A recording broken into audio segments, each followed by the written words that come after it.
Kami membuat kajian ini karena kami ingin mengetahui seberapa siapkah Papua Barat dalam menghadapi pandemi COVID-19. Namun belum ada kajian ilmiah yang membahas secara detail mengenai situasi COVID-19 di Papua Barat.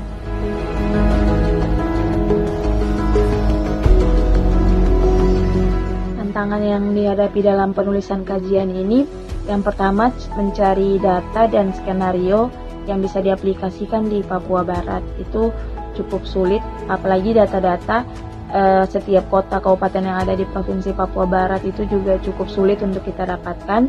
Kemudian yang kedua, konsultasi expert. Kita juga masih belajar dan di Papua Barat ini masih kekurangan para pengkaji-pengkaji dan juga para pengamat epidemiolog masih kurang, sehingga mencari expert yang betul-betul mengerti tentang situasi di Papua Barat juga masih cukup sulit.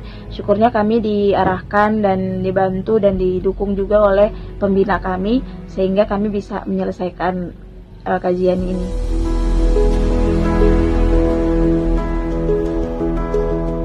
Temuan yang didapati oleh tim kajian terkait dengan beberapa hal. Yang pertama adalah perihal belum siapnya pertahanan kesehatan pada fasilitas kesehatan di Papua Barat terkait dengan penanganan wabah ini. Kemudian temuan yang kedua yaitu terkait dengan perkembangan COVID di Papua Barat ini. Orang dalam pemantauan dan orang tanpa gejala cenderung meningkat.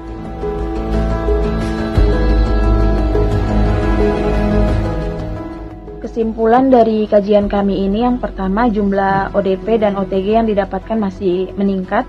Kemudian adanya faktor pendukung transmisi yang banyak didapatkan di Papua Barat, seperti masih banyak masyarakat yang bersifat komunal, kemudian kebiasaan cuci tangan kita yang masih kurang dibandingkan dengan wilayah-wilayah Indonesia lain, dan juga dari skenario CAR yang dibuat didapatkan bahwa fasilitas kesehatan di Papua Barat ini belum cukup mampu menanggulangi COVID-19 jika terjadi dalam waktu bersamaan cukup banyak dan tanpa intervensi, karena jumlah bed kita di rumah sakit rujukan yang masih terbatas, kemudian jumlah ventilator yang masih kurang, dan juga tantangan-tantangan lainnya seperti tidak tersedianya alat diagnosis PCR di Papua Barat, jumlah dokter spesialis paru yang baru berjumlah 1, dan juga CT scan yang baru ada 1.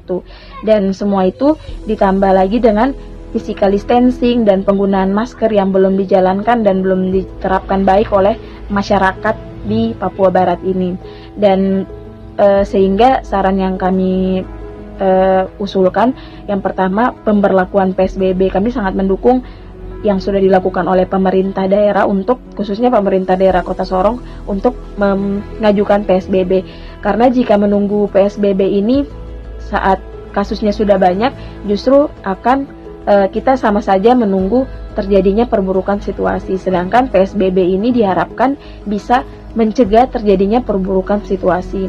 Kemudian pengadaan alat-alat dan upaya-upaya kesehatan lainnya seperti pengadaan alat PCR di Papua Barat, atau minimal ada alur khusus untuk sampel-sampel dari Papua dan Papua Barat, sehingga di wilayah-wilayah terdekat, lab-lab terdekat yang ada di Indonesia, agar juga bisa mempercepat konfirmasi kasus yang ada di sini di Papua Barat. Kemudian selain itu pengadaan ventilator yang harus cukup memadai, kemudian pengadaan APD dan kesejahteraan petugas medis, dan juga diadakan screening massal.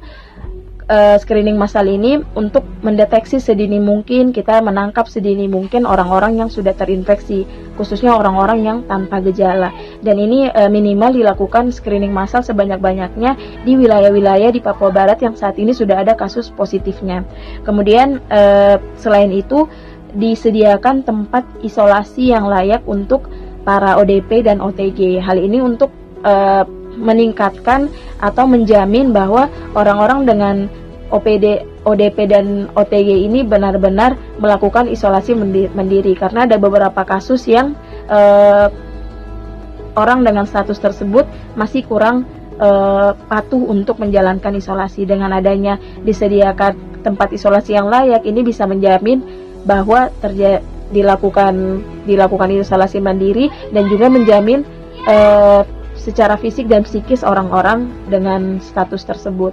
Kemudian selain itu, hal yang penting lainnya juga melibatkan RT dan RW di masyarakat, karena khususnya mereka memang yang paling dekat di wilayahnya. Dalam hal ini bisa turut aktif melaporkan orang-orang yang misalnya baru datang, kemudian bisa turut aktif mengawasi, dan misalnya juga membuat daerah wajib masker, melakukan desinfektan mandiri, dan juga hal penting lainnya menghidupkan jiwa sosial masyarakat, khususnya di wilayah yang di situ ada ODP, diketahui ada ODP, ada PDP, bahkan kasus positif sekalipun, masyarakat di situ tetap mendukung dengan tetap menjalankan kewaspadaan yang dilakukan.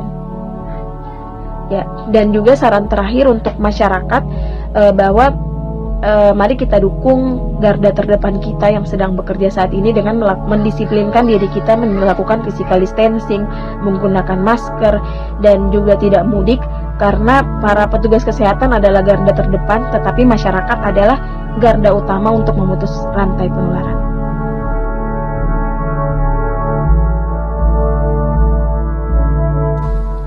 Ya, tentunya harapan kami semoga kajian kami ini bisa menjadi bahan pertimbangan bagi pemangku kebijakan seperti pemerintah daerah, Satgas Kabupaten Kota, dan juga terutama untuk masyarakatnya, agar masyarakat Papua Barat khususnya lebih memahami wabah ini secara rinci, sehingga masyarakat lebih meningkatkan kewaspadaan dan juga bisa mengikuti anjuran dari pemerintah daerah setempat, ya, seperti tetap menjaga physical distancing, social distancing, dan terutama tong di rumah saja.